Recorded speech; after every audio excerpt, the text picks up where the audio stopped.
Avant-dernière sortie pour cette semaine d'Info Pacifique. Chers téléspectateurs, bienvenue.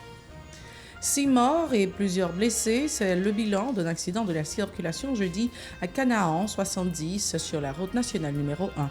Jean Brunel, Jean-Mario Joseph et Jean-Michel Bien-Aimé sont les 3 individus stoppés par la police mercredi à l'avenue John Brown suite à une tentative de kidnapping.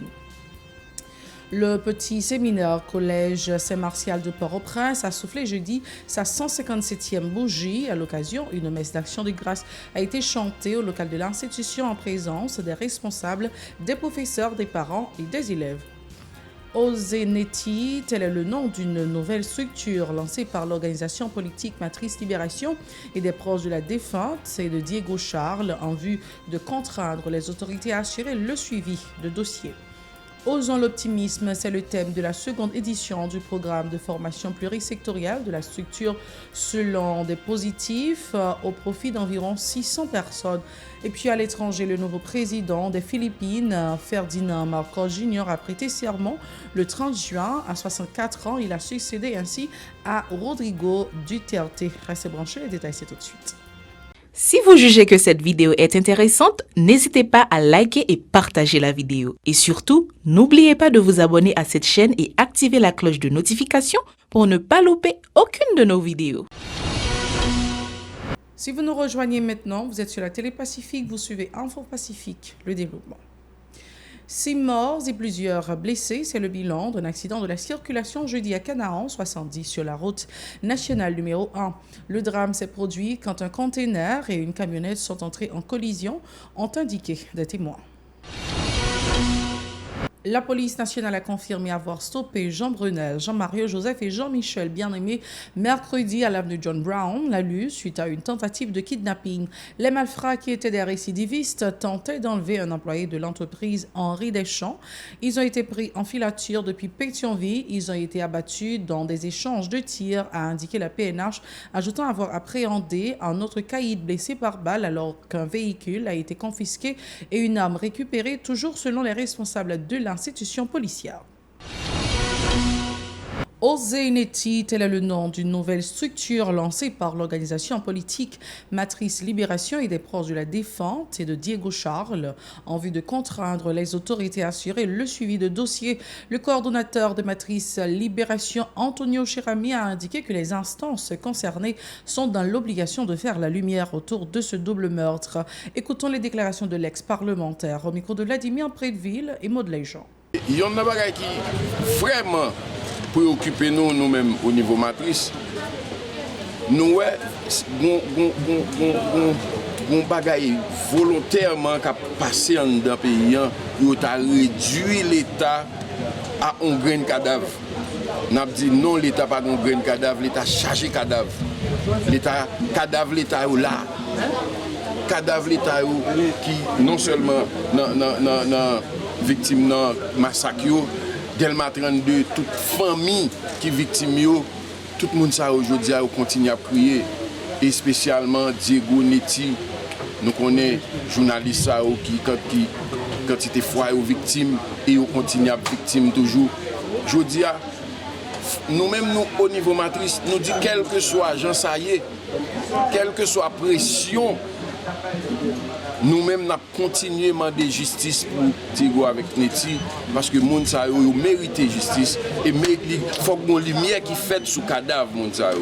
Plus loin, Antonio Cherami se dit désappointé par les 20 séances de négociations engagées par plus d'un autour de la crise. La conjoncture appelle à un dialogue franc et inclusif car la majorité de la population est à bout de souffle, a martelé l'ex-élu du département de l'Ouest. Pour Antonio Cherami, des réponses efficaces et urgentes doivent être apportées à la cherté de la vie, à l'insécurité permanente, notamment les cas de kidnapping en série qui endeuillent et appauvrissent les familles.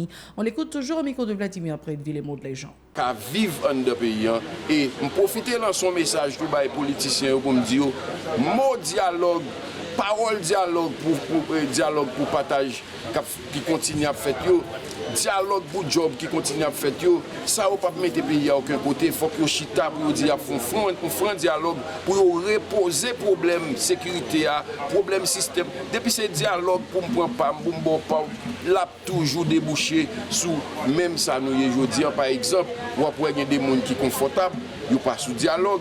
Il y a qui dit pas avec dialogue, il y a qui dit avec dialogue. Ça veut dire que tout le monde qui a fait au nom, tu as toujours aimé, il a fait au nom, il y a qui t'a aimé, vient gagner. Mais nous croyons, vrai dialogue qui a retiré le pays. Côté lié, c'est dialogue pour crime si on fait dans le pays. C'est dialogue pour éducation.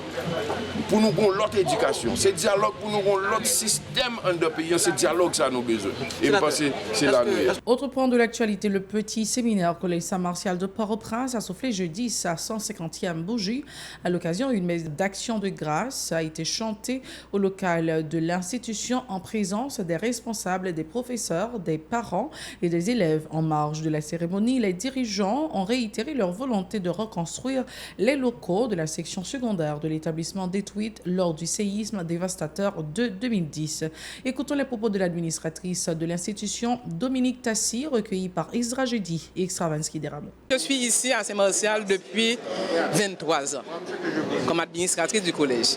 Et on a souffert parce qu'avec le tremblement de terre, on a perdu les bâtiments, on a dû, comment dirais-je, avec les faibles moyens qu'on a, essayer de reconstruire l'école. Bien entendu, il y a eu des donateurs et c'est pourquoi quand vous allez visiter, vous allez vous rendre compte de tout ce qu'on a pu faire. Et c'est pourquoi je suis fier aujourd'hui. On a pu reconstruire l'école parce qu'il y a des jeunes qui sont avides de connaissances et on est là pour les mettre pour mettre l'école à leur disposition.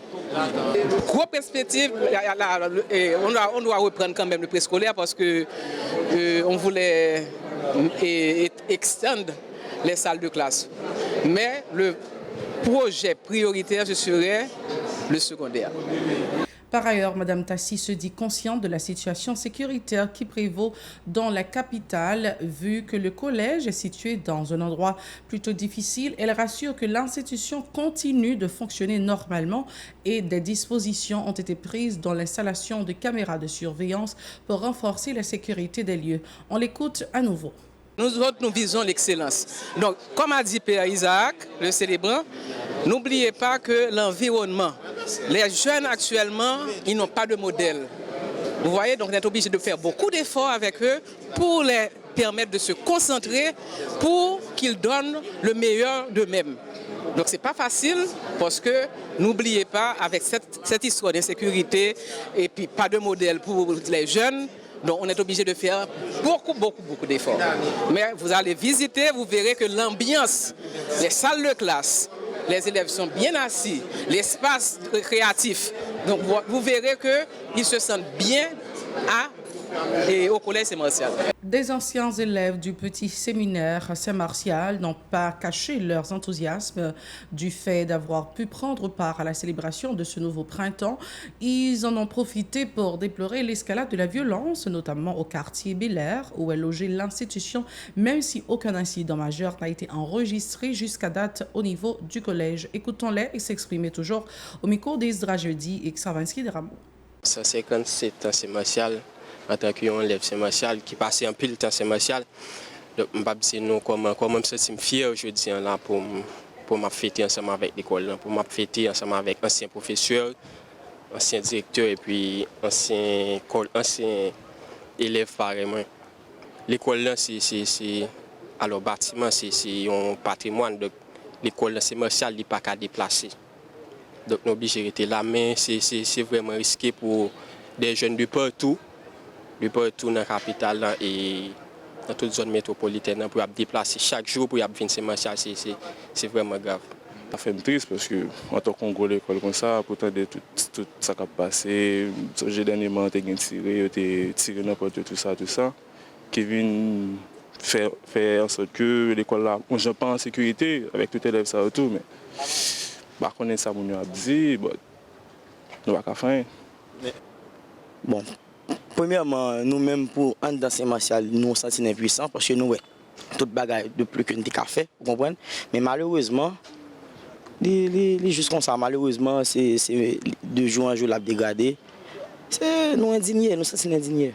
La structure sociale baptisée Salon des Positifs a lancé la deuxième édition de son programme de formation plurisectorielle à l'intention d'environ 600 participants autour du thème « Osons l'optimisme ». Selon l'un des initiateurs, Gélin Joissin, des entreprises privées et publiques pourront également solliciter des séances de formation pour leur personnel dans plusieurs domaines, dont le leadership, la technologie et la communication. Écoutons ces explications au micro de Murdi Joseph et Jean-Élie Ladresse. L'édition a été faite en 2019 et qui était très bien passée. Nous avons fait formation pour près de 300 personnes. Et en 2020, malheureusement, il y a eu Covid-19, nous n'avons pas de café en juillet. En 2021, on a préparé pour nous faire le 7 juillet. Nous tous connaissons qui était passé, la mort du président de la République. Tout a été obligé d'annuler. Et puis, en 2022, nous lançons deuxième édition aux Zones Optimistes qui a fait pour près de 400 monde dans Port-au-Prince en raison de 8 groupes en général, 8 établissements avec près de 60 intervenants et pour groupe c'est 50 personnes par groupe. Nous avons près de 60 intervenants et modérateurs qui avec nous dans la deuxième édition aux Zones Optimistes. C'est un programme extraordinaire que mon vraiment prend à cœur et ça a étonné pour moi flux de monde qui inscrit dans le programme pour participer et ça fait nous plaisir. Donc nous avons des centres uniques comme nouveauté. Année ça nous avons des centres uniques, ça veut dire et Pacifique doit dire ok salon des positifs venez faire formation là quand moi m'tou gen mon yo et voilà c'est comme ça c'est la perspective ça gain des centres uniques pour aller ça dans deuxième édition aux optimisme. Une cohorte de 60 formateurs sera mobilisée dans le cadre de cette activité qui se déroulera en week-end du 1er au 17 juillet, a précisé Gélin Joissin. Pour lui, l'optimisme est de rigueur pour sortir le pays de la crise. Cet état d'esprit permettrait aussi aux jeunes de découvrir des opportunités et d'exercer mieux leurs capacités. Il se prononce en faveur de la primauté de la science de la vie globale du pays afin qu'ils puissent vraiment prendre la voie du progrès. Écoutons-le toujours au micro de Murti Joseph et Jean-Élie Ladresse. J'ai saccagé tout droit monde, pas de droit monde qui respecte aujourd'hui. Nous oser kidnapper monde, nous oser faire insécurité monter dans niveau ça, mais nous pas jamais oser optimiste, nous pas jamais oser ça qui bon. Je dis à tout ce qu'a dit de Haïti de bon ou aller dans le passé. On dit autrefois Haïti, mais qui sont hier, je dis, qui sont hier. Donc, osons l'optimisme, le message principal c'est aller faire mon découvrir propre tête yo, faire nous-mêmes personnellement nous découvrir ça nous a fait ça nouveau ça nous y qui limite nous tout comme monde et qui côté nous arriver normalement. Osons l'optimisme, message là c'est environ 4 thèmes ça yo avec près de 16 sujets là-dedans. C'est le temps de voir ce qui se passe à l'étranger, restez branchés. Merci d'être encore avec nous sur la télé Pacifique. Voici le journal international.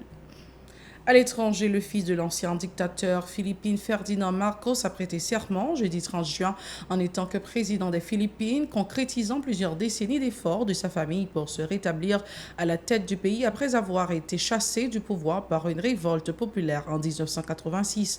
Ferdinand Bongbong Marcos Jr., 64 ans, qui a remporté les élections le mois dernier par une victoire écrasante, succède à Rodrigo Duterte, célèbre à l'international pour sa guerre meurtrière contre la drogue. Il a prêté serment lors d'une cérémonie publique au Musée national de Manille devant des centaines de dignitaires locaux et étrangers, dont le vice-président chinois Wang Qishan, sous les yeux de sa mère Imelda, 92 ans, assise à quelques mètres. Marcos Jr. a loué le règne de son père, l'ex-dictateur qui a régné pendant près de 3 décennies sur l'archipel. Plus de 15 000 policiers, soldats et gardes-côtes ont été déployés dans la capitale pour l'inauguration. Les dernières tentatives visant à faire disqualifier Marcos Jr. de l'élection et à l'empêcher d'entrer en fonction ont été rejetées par la Cour suprême il y a quelques jours. Alors que la hausse des prix comprime une économie déjà ravagée par le Covid-19, Marcos Jr. a fait de la lutte contre l'inflation, la relance de la croissance et l'augmentation de la production alimentaire ses priorités. C'est la toute fin de ce journal. Merci d'avoir été des nôtres. Mais avant de partir, laissez-moi vous rappeler de nous suivre sur Free depuis la France, chaîne 434, sur notre site radiotélépacifique.com et sur notre application Radio Télépacifique et aussi sur Play TV, chaîne 95. Restez branchés. Au revoir.